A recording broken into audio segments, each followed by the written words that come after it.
नमस्कार साथियों।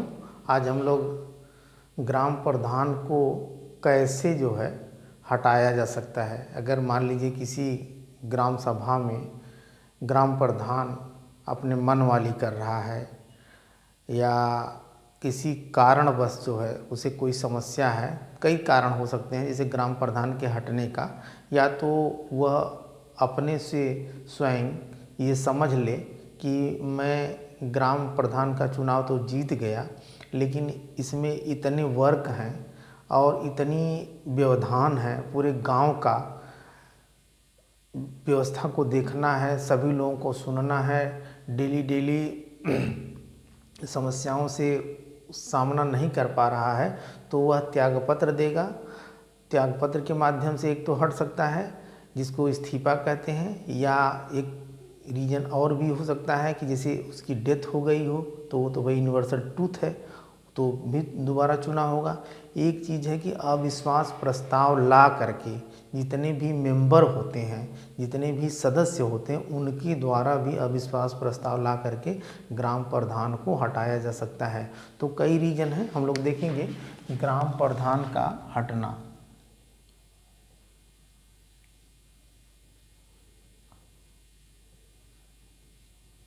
को हटाना या हटना एक ही चीज़ है, इसे आप समझेंगे।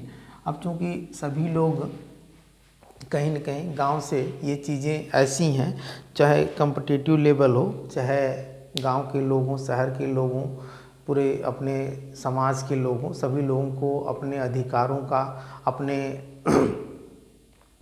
जानकारी का प्रयोग नहीं रहेगा, तो कहीं न कहीं जो है उसमें उस चीज़ के लिए वो जो है उसका प्रयोग नहीं कर पाएंगे और उस चीज़ से वंचित रह जाएंगे, जो उनको लाभ मिलना है या समाज में लाभ मिलना है। बहुत सारी चीज़ें हैं, तो हम लोग ये जानेंगे 3 तरीके से ग्राम प्रधान को।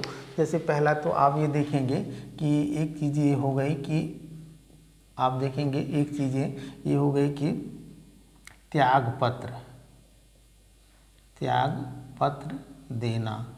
त्यागपत्र देने की स्थिति में क्या करता है, अभी ग्राम प्रधान जो है सोच रहा है कि यार स्थिति जीता तो दिए मुझे लोग, मेरी लोकप्रियता थी, मैं गांव के लिए बहुत अच्छा सोचा था काम करूंगा, लेकिन पता चलता है कि यार तमाम गांव के लोग, भाई गांव का चुनाव एमपी और एमएलए के चुनाव से ज़्यादा कठिन माना जाता है, चूँकि और चलाना भी, क्योंकि एमपी और एमएलए जीतने के बाद पता चलता है राजधानी, चाहे प्रदेश की राजधानी में एमएलए लोग रहते हैं और एमपी लोग भी केंद्र की राजधानी दिल्ली में रहते हैं, और कभी कभी जनता से उनका मुकाबला होता है, लेकिन जो प्रधान होता है वो 24 घंटा जनता के सामने होता है। उनकी हर समस्याओं को फेस करना, चाहे किसी के यहाँ नाली नहीं है, किसी के पास घर नहीं है, किसी के गांव में रास्ता नहीं है, किसी की शादी पड़ी हुई है, किसी के यहाँ दुख दर्द है, कोई मार कर दिया, आपस में प्रधान के यहाँ ही जाएंगे, सबसे पहले प्रधान ही उस चीज़ को डील करेगा, उसके बाद मामला आगे जाएगा।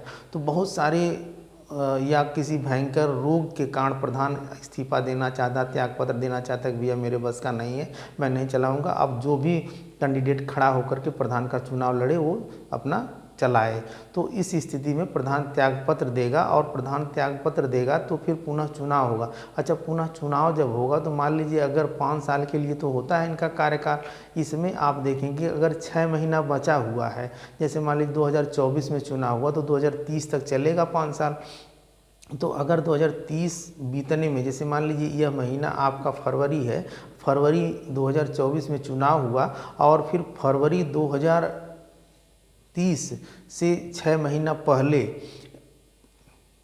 अगर वो त्यागपत्र देता है, तब तो चुनाव होगा तो वो 30 तक होगा, यानी फरवरी 30 तक ही होगा। लेकिन अगर वो 6 महीना केवल बचा हुआ है, उसके बाद मान लीजिए एक तरीके से जनवरी में करता है या दिसंबर में करता है, त्यागपत्र देता है, तो वो फिर चुनाव होगा तो 2035 के लिए होगा, नहीं 5 साल वो बढ़ जाएगा। तो इस तरीके से। और दूसरी चीज़ ये होती है, त्यागपत्र देता है वो किसी अपने, मतलब अब समझ गए होंगे आपकी अयोग्य होकर के, या किसी भयंकर बीमारी को या समाज की समस्याओं को फेस नहीं कर पा रहा है, या बहुत सारा उसके ऊपर लोड है, या किस तरीके से डिप्रेशन में है, बहुत सारी चीज़ें हो सकती हैं। दूसरी चीज़ है कि मृत्यु वाली स्थिति एक होती है, एक मृत्यु यानी डेथ हो गई, तब भी भाई चुनाव पुनः वैसे ही होगा जैसे उसमें मैंने बताया कि कैसे ऐसे चुनाव होगा। तो इस तरीके से पुनः चुनाव होगा। फिर एक सबसे अच्छी चीज़ है, मतलब अच्छी क्या, सबसे इम्पॉर्टेंट चीज़ कह लेंगे, ये इम्पॉर्टेंट चीज़ है, इम्पॉर्टेंट कह लें, ये है अविश्वास प्रस्ताव। यही आप लोगों को समझना है, अविश्वास प्रस्ताव। अच्छा, एक चीज़ और है कि अब ये भी आप समझेंगे कि त्यागपत्र देगा किसको प्रधान। त्यागपत्र वो देगा डीपीआरओ को। किसको देगा? त्यागपत्र देगा डीपीआरओ, यानी डिस्ट्रिक्ट पंचायत राज अधिकारी, यानी जिला पंचायत राज अधिकारी को देगा। और ये क्या करेगा, एक सप्ताह तक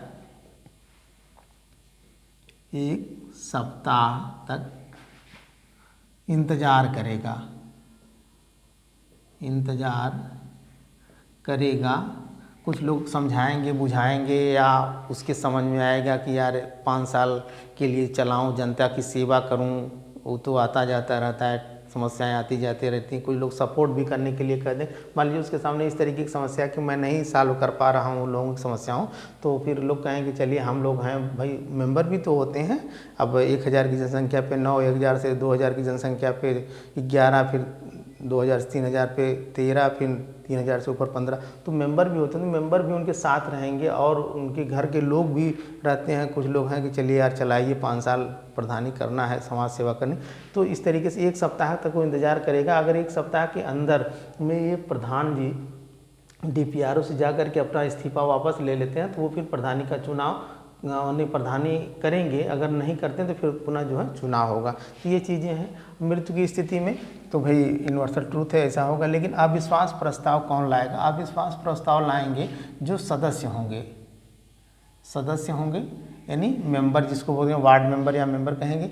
यानी अविश्वास प्रस्ताव अब जानेंगे कि भाई प्रधान अपने मनमानी कर रहा है, अच्छा काम नहीं कर रहा है, सभी लोग खुश नहीं हैं, तो मेंबर जो चुने जाते हैं जो जनसंख्या के आधार पे, जहाँ की उनकी जनसंख्या है, तो मान लीजिए उसके 1/3 मेंबर जो है एक अविश्वास प्रस्ताव बनाएंगे, एक लेटर बनाएंगे, उस पर सिग्नेचर करेंगे। और ये लोग भी, यानी 1/3, देखिए इसमें 2 चीज़ें हैं, 1/3 और 2/3। अभी समझा रहा हूँ मैं आप लोगों को। 1/3 का मतलब क्या है, 2/3। 1/3 मेंबर एक अविश्वास प्रस्ताव बना करके ले जा करके किसको देंगे? डीपीआरओ को, डीपीआरओ यानी डिस्ट्रिक्ट पंचायत राज अधिकारी को देंगे, जिला पंचायत राज अधिकारी को देंगे। और ये 1 महीने तक इनको जो है वेट करेगा। और फिर क्या करेगा कि 2/3 सदस्यों को बुलाएगा। अब मान लीजिए कि किसी भी ग्राम पंचायत में 15 मेंबर हैं, 15 सदस्य हैं, तो 15 सदस्य में से यानी अब 15 गुणे 1/3 यानी कितने आ गए? यानी 5। ये 5 लोग जो है एक लेटर बनाएंगे, उसमें सिग्नेचर करेंगे और ले जाके डीपीआरओ को देंगे कि भैया प्रधान अच्छा काम नहीं कर रहा है, इनको हटाया जाए, इनसे सभी हम लोग मतलब संतुष्ट नहीं हैं। अब उसमें फिर जब ये 5 ही लोग दिए, 5 लोग दिए, अब ये डीपीआरओ साहब जो क्या करेंगे कि 2/3 यानी इन 15 के 2/3, 15 के 2/3 का मतलब 15 ये कर देंगे तो ये हो जाएंगे 10, वही है ना, 30/3 यानी 10 हो गए। अब ये 10 लोगों को ये बुलाएंगे डीपीआरओ जी, यानी 10 लोगों को बुला करके ये डीपीआरओ जी फिर बैठक करेंगे और इनके भी मतों का, ये लोग तो रहेंगे ही, और ये लोगों को भी बुला करके वो जो है, चाहे इसी में से 5 लोग हो गए, यानी 5 लोगों को और बुला करके इनका भी विचार लेगा कि भैया क्या समस्याएं हैं। यानी प्रधान का चुनाव कराने में खर्च बहुत ज़्यादा पड़ता है, इस तरीके से बार बार चुनाव होगा तो खर्च बढ़ेगा, और कोई समस्या इस तरीके की है तो उसको सुलझा लिया जाए। ग्राम में कोई इस तरीके से दिक्कत है तो अगर इस तरीके से इनका भी मत आता है कि नहीं प्रधान सही नहीं है, काम अच्छा नहीं कर रहे हैं सर, इनको हटाया जाए, तब ये प्रधान जी जो है अविश्वास प्रस्ताव पारित हो जाएगा 1 महीने तक के बाद और प्रधान जी को हटा दिया जाएगा। तो एक स्थिति तो ये हो गई। अब आप समझ गए होंगे 1/3 और 2/3, यानी 2/3 लोग फिर बाद में बुलाए जाएंगे DPRO के द्वारा, और ये लोग भी अगर कह दिए कि हाँ साहब प्रधान अच्छा काम ना करत हुए, इनके हटा देवल जाए, तो ये प्रधान जो है हट जाएंगे। अगर यह लोग इनके पक्ष में, यानी 5 लोग और इनके पक्ष में, तो फिर दोबारा जो है वो अविश्वास प्रस्ताव फेल हो जाएगा। फिर अच्छा एक चीज़ और है, आप यह देखें कि अविश्वास प्रस्ताव जो है, चुनाव हो गया तो 2 वर्ष के बाद ही अविश्वास प्रस्ताव लाया जाएगा। इसे भी आप बात लिखेंगे, यानी 2 वर्ष बाद प्रस्ताव लाया जाएगा। विश्वास प्रस्ताव लाया जाएगा। 2 वर्ष से पहले नहीं ला सकते आप। और दूसरी चीज़ ये हो गई कि मान लीजिए 2024 में चुनाव हुआ तो 2026 के बाद ही आप अविश्वास प्रस्ताव लाएंगे। अगर मान लीजिए कि अविश्वास प्रस्ताव में ये 10 मेंबर भी जो है प्रधान के विरोध में कर दिए, और तो प्रधान हट जाएंगे और फिर चुनाव होगा। अगर मान लीजिए कि ये 10 लोग भी नहीं तैयार हुए कि नहीं साहब प्रधान अच्छा है, कोई गड़बड़ी नहीं है, प्रधान सही है, तो इन लोगों को भी मना लिया गया और प्रधान जो का अविश्वास प्रस्ताव उनके विरोध में पास नहीं हुआ, तो क्या होगा कि 1 वर्ष तक फिर अविश्वास प्रस्ताव नहीं लाया जा सकता। अगर ये अविश्वास प्रस्ताव लाए 2 साल के बाद, अगर अविश्वास प्रस्ताव फेल हो गया, तो अगर फेल होने की स्थिति में, कह रहा है कि फेल होने की स्थिति में, यानी असफल होने की स्थिति में 1 वर्ष तक प्रस्ताव, कौन सा अविश्वास प्रस्ताव नहीं ला सकते। ये चीज़ें आप समझ गए होंगे। अच्छा एक चीज़ और आप समझ लें कि वही चीज़ें जैसे मैंने इसमें बताया आप लोगों को कि 5 साल उनका कार्यकाल होता है, तो 5 साल में अब 24 में चुनाव हुआ तो 30 तक जाएगा। ये फरवरी चल रहा है, फरवरी से मतलब अगर 6 महीना पहले अगर भंग होता है, अविश्वास प्रस्ताव लाता है या त्यागपत्र देता है या डेथ हो जाती है, तो वो 30 तक ही जो है चुनाव होगा। अगर उसकी 6 महीना केवल बचा हुआ, उसकी 6 महीना के अंदर में अगर इस तरीके से चाहे अविश्वास लाया, चाहे उसकी डेथ हो गई, चाहे इस्तीफा दिया, तो वो फिर अगले 5 साल के नहीं 35 तक फिर वो चुनाव होगा। एक चीज़ तो आप ये समझ गए होंगे, अविश्वास प्रस्ताव ऐसे लाया जाएगा। दूसरी चीज़ है, मान लीजिए ये तो सदस्यों द्वारा हो गया। दूसरी चीज़ हम ये जानते हैं कि कभी कभी ऐसा होता है कि प्रधान भी और मेंबर भी, भाई ये प्रधान है और मेंबर हैं, सभी लोग अपना काम कर रहे हैं और जनता खुश नहीं है।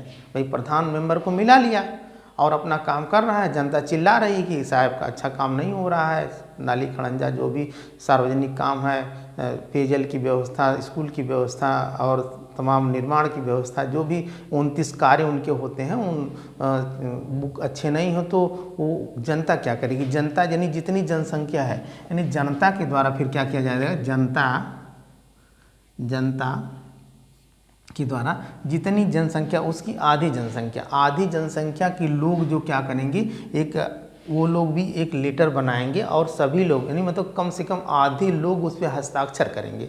आधे लोग हस्ताक्षर करेंगे और उसको, उस लेटर को ले जा करके डीएम को देंगे। किसको देंगे, डीएम को। यानी जनता मतलब 1/2 जनसंख्या क्या करेगी, एक अविश्वास बनाएगी, एक लेटर बनाएगी और उसको किसको देगी, डीएम को, यानी जिलाधिकारी को देगी। ये जिलाधिकारी किसको देंगे, डीपीआरओ को देंगे।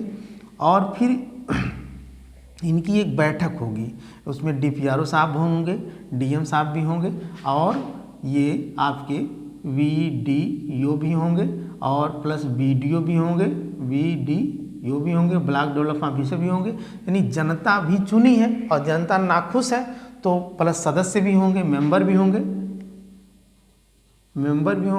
इन लोगों के सामने समस्या रखी जाएगी। अगर वहाँ लगेगा, डीएम साहब तो रहेंगे ही सर्वा, डीपीआरओ साहब भी रहेंगे, भाई ये लोग भाई IAS रैंक के अधिकारी, PCS रैंक के अधिकारी, ये भी PCS रैंक के अधिकारी, BDO block development officer, BDO तो मान लीजिए एक सेक्रेटरी ग्राम सेवक होते हैं। तो इस तरीके से इन लोगों के सामने फेस टू फेस वार्ताएं होंगी, पब्लिक की और प्रधान की और सदस्यों की, और वहाँ लगेगा कि नहीं जनता सही कह रही है तो तुरंत जो है प्रधान को हटा दिया जाएगा और जनता की बात मान करके फिर पुनः उस तरीके से चुनाव होगा। और एक चीज़ ये समझ गया है आप लोग।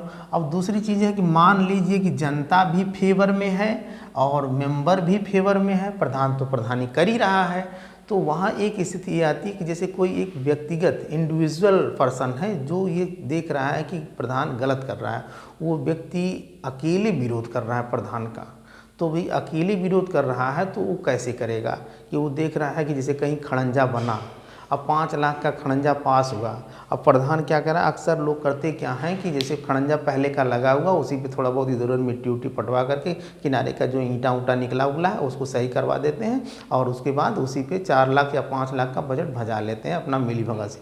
तो आदमी को लगा यार कि ये पूरा काम ऐसे हो गया, और इसमें पता किया तो कहा कि भैया कितना पैसा आया था, प्रधान ने कहा कि यार इतने का बजट था, तो वैसे तो बताते नहीं हैं, लेकिन उसको लगा कि यार ये इतने से यहाँ तक मीटर की दूरी थी और इतना बजट था, तो वो क्या करेगा, वो उसके लिए एक इंडिविजुअल व्यक्ति है, चाहे आदमी हो या औरत हो, कोई भी हो, उस गांव यानी गांव का हो, तो वो क्या करेगा, प्रधान के खिलाफ एक RTI right to information, RTI के तहत RTI राइट टू इंफॉर्मेशन, सूचना का अधिकार, सूचना का अधिकार। ये देखिए कितनी चीज़ें हैं, ये सारी चीज़ें आप समझ रहे हैं कि मतलब आप इस लोकतंत्र व्यवस्था में जैसे कहा जाता है कि जनता ही मालिक है, चाहे वो प्रधान हो, चाहे मुख्यमंत्री हो, चाहे प्रधानमंत्री हो, वो मालिक नहीं, वो एक सेवक है। लेकिन यहाँ होता क्या है, लोगों के ये समझ में आता है कि अरे भैया प्रधान हो, विधायक हमें, सांसद हमें, उनसे डराइए है वो ऐसी चीज़ें। लेकिन हम लोकतंत्र व्यवस्था में रहते हैं कि हम पूरा अधिकार, ये पूरा संवैधानिक चीज़ें बनाई गई हैं।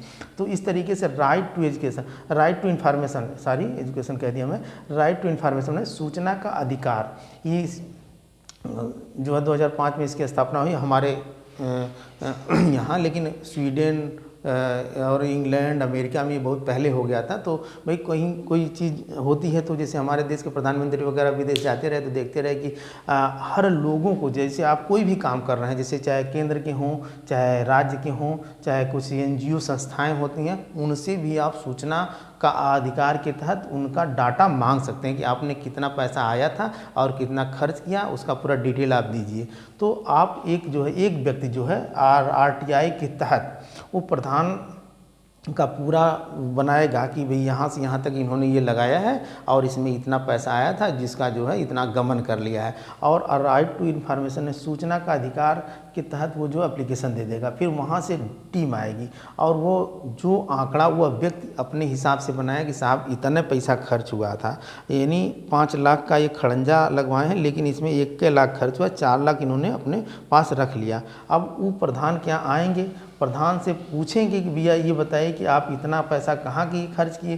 प्रधान नहीं बता पाएगा तो तुरंत प्रधान को हटा देंगे। तो ये सबसे बड़ा सबूत है RTI एक्ट के तहत आप जो है सूचना का अधिकार का प्रयोग करके एक व्यक्ति भी जो है, चाहे वो प्रधानमंत्री हो, चाहे राष्ट्रपति हो, चाहे मुख्यमंत्री हो, चाहे कितने भी बड़े मंत्री हों, लोकतंत्र व्यवस्था में प्रधान क्या चीज़ है, सभी लोग जो है RTI के तहत अगर उनसे मांग दिया जाए तो वो चीज़ उसको देंगे। अगर मान लीजिए इस तरीके से प्रधान गलत साबित हो गए तो तुरंत उनको वहाँ फिर हटना है। तो इस तरीके से प्रधान का हटना 3 तरीके से आप समझ गए हो। 3 क्या, एक त्यागपत्र लेकर के, मृत्यु और अविश्वास प्रस्ताव में 3 तरीके से, मतलब कि एक अविश्वास प्रस्ताव इस तरीके से, फिर जनता के द्वारा, फिर RTI एक व्यक्ति के द्वारा। ये तो जनता के द्वारा था और ये एक व्यक्ति के द्वारा जो है ना, यानी एक व्यक्ति के द्वारा RTI का प्रयोग करके आप हटा सकते हैं। तो ये सारी चीज़ें हैं। अगर इसमें जो भी चीज़ें हैं, इसके बाद हम लोग एक टॉपिक बनाएंगे आप लोगों को। आरटीआई क्या है, अगर जो सूचना का अधिकार कैसे प्रयोग किया जाता है, कैसे इसकी चीज़ें हैं।